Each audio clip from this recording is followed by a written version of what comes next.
Hola, soy Victoria Cáceres, escritora y lectora. Hoy voy a leer un cuento de James Joyce que se llama Evelyn. Sentada a la ventana, vio como la noche invadía la avenida. Reclinó la cabeza en la cortina y su nariz se llenó del olor a cretona polvorienta. Se sentía cansada. Pasaban pocas personas. El hombre que vivía al final de la cuadra regresaba a su casa, oyó los pasos repicar sobre la acera de cemento y crujir luego en el camino de ceniza que pasaba frente a las nuevas casas de ladrillos rojos. En otro tiempo hubo allí un solar yermo donde jugaban todas las tardes con los otros muchachos. Luego alguien de Belfast compró el solar y construyó allí casas. No casitas de color pardo como las demás, sino casas de ladrillo, de colores vivos y techos charolados. Los muchachos de la avenida acostumbraban a jugar en ese placer. Los Devine, los Water, los Dan, Kew, el lisiadito, ella y sus hermanos y sus hermanas. Ernest, sin embargo, nunca jugaba. Era muy mayor.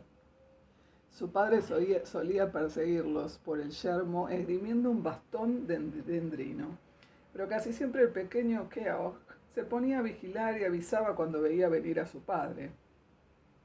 Con todo parecían felices por aquel entonces. Su padre no iba tan mal en ese tiempo y además su madre estaba viva. Eso fue hace años. Ella, sus hermanos y sus hermanas ya eran personas mayores. Su madre había muerto. Titsy Dan también había muerto y los Water habían vuelto a Inglaterra. Todo cambia. Ahora ella también se iría lejos como los demás, abandonando el hogar paterno. El hogar. Echó una mirada al cuarto, revisando todos los objetos familiares que había sacudido una vez por semana durante tantísimos años, preguntándose de dónde saldría ese polvo.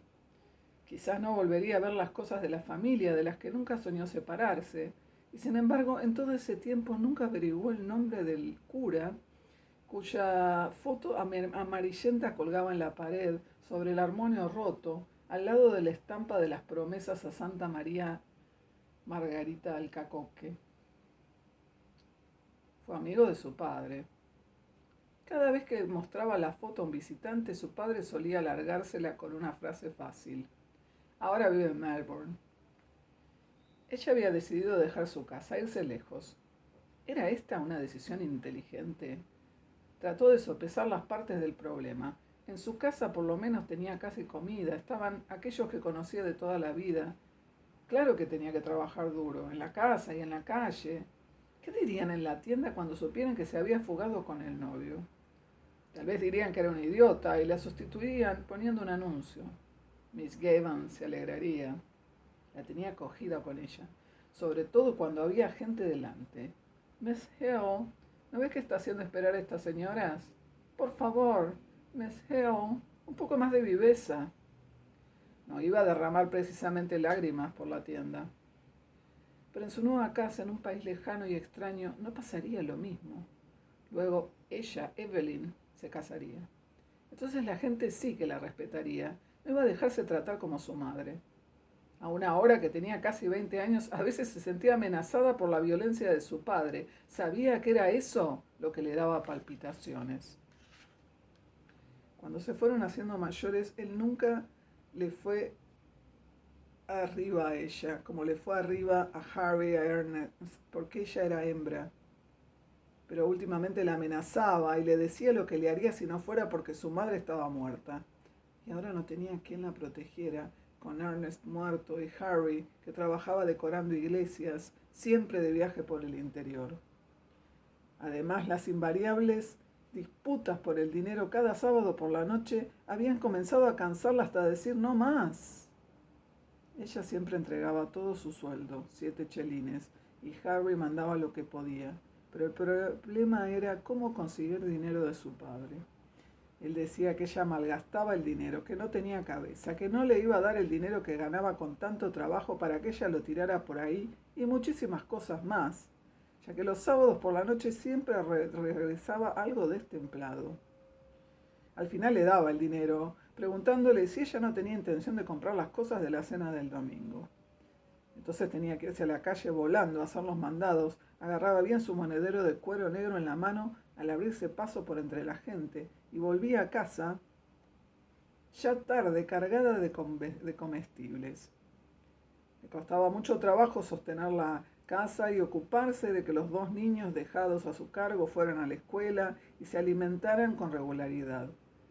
El trabajo era duro, la vida era duro, pero ahora que estaba a punto de partir no encontraba que su vida dejara tanto que desear. Iba a comenzar a explorar una nueva vida con Frank. Frank era bueno, varonil, campechano. Iba a irse con él en el barco de la noche y ser su esposa, y vivir con él en Buenos Aires, donde le había puesto casa. Recordaba bien la primera vez que lo vio. Se alojaba él en una casa de la calle Mayor a la que ella iba de visita. Parecía que no habían pasado más que unas semanas. Él estaba parado en la puerta, la visera de la gorra echada para atrás, con el pelo cayéndolo en la cara broncínea. Llegaron a conocerse bien. Él la esperaba todas las noches a la salida de la tienda y la acompañaba hasta su casa. La llevó a ver La muchacha de Bohemia, y ella se sintió en las nubes sentada con él en el teatro en sitio desusado. A él le gustaba mucho la música y cantaba un poco. La gente se enteró de que la enamoraba, y cuando él cantaba aquello de la novia del marinero, ella siempre se sentía turbada. Él la apodó Poppins, en broma. Al principio era emocionante tener novio, y después él le empezó a gustar. Contaba cuentos de tierras lejanas, había empezado como camarero, ganando 1 libra al mes, en un buque de las líneas Alan que navegaba al Canadá. Le recitó los nombres de todos los barcos en que había viajado y le enseñó los nombres de los diversos servicios. Habría cruzado el estrecho de Magallanes y le narró historias de los terribles Patagones. Recaló en Buenos Aires, decía, y había vuelto al terruño de vacaciones solamente. Naturalmente el padre de ella descubrió el noviazgo y le prohibió que tuviera nada que ver con él. Yo conozco muy bien a los marineros, le dijo. Un día él estuvo una discusión acalorada con Frank y después de eso ella tuvo que verlo en secreto. En la calle la tarde se había hecho noche cerrada. La blancura de las cartas se destacaba en su regazo. Una era para Harry, la otra para su padre. Su hermano favorito fue siempre Ernest, pero ella también quería a Harry. Se había dado cuenta de que su padre había envejecido últimamente, le echaría de menos. A veces él sabía ser agradable. No hacía mucho, cuando ella tuvo que guardar cama por un día, él le leyó un cuento de aparecidos, se le hizo tostadas en el fogón. Otro día, su madre vivía todavía, habían ido de picnic a la loma de Howth. Recordó cómo su padre se puso el bonete de su madre para hacer reír a los niños. Apenas le quedaba tiempo ya, pero seguía sentada a la ventana, la cabeza recostada en la cortina, respirando el olor a cretona polvorienta. A lo lejos, en la avenida, podía oír un organillo. Conocía la canción. Qué extraño que lo oyera precisamente esta noche para recordarle la promesa que hizo a su madre. La promesa de sostener la casa cuanto pudiera. Recordó la última noche de la enfermedad de su madre. De nuevo regresó al cuarto cerrado y oscuro al otro lado del corredor. Afuera tocaban una melancólica canción italiana. Mandaron mudarse el organillero dándole 6 peniques. Recordó cómo su padre regresó al cuarto de la enferma diciendo: «Malditos italianos, mira que venir aquí». Mientras rememoraba, la lastimosa imagen de su madre la tocó en lo más vivo de su ser, una vida entera de sacrificio cotidiano para acabar en la locura total. Temblaba al oír de nuevo la voz de su madre diciendo constantemente con insistencia insana: «Derbon Serón, Derbon Serón». Se puso en pie, bajo un súbito impulso aterrado. Escapar, tenía que escapar. Frank sería su salvación, le daría su vida, tal vez su amor, pero ella ansiaba vivir. ¿Por qué ser desgraciada? Tenía derecho a la felicidad. Frank la levantaría en vilo, la cargaría en sus brazos, sería su salvación.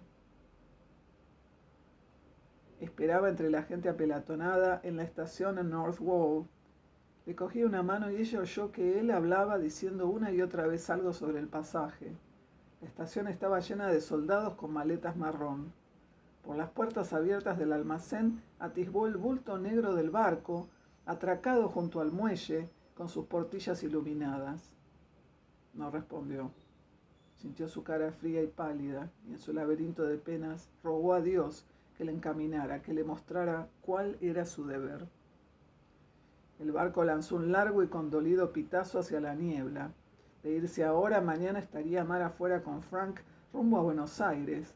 Ya él había sacado los pasajes. ¿Todavía se echaría atrás después de todo lo que él había hecho por ella? Su desánimo le causó náuseas físicas y continuó moviendo los labios en una oración silenciosa y ferviente. Una campanada sonó en su corazón. Sintió su mano coger la suya. ¡Ven! Todos los mares del mundo se agitaban en su seno. Él tiraba de ella. La iba a ahogar. Se agarró con las dos manos a la barandilla de hierro. ¡Ven! No, no, no. Imposible. Sus manos se aferraron frenéticas a la baranda. Dio un grito de angustia hacia el mar. ¡Evelyn! ¡Evie! Se apresuró a pasar la barrera, diciéndole a ella que lo siguiera. Le gritaron que avanzara, pero él seguía llamándola.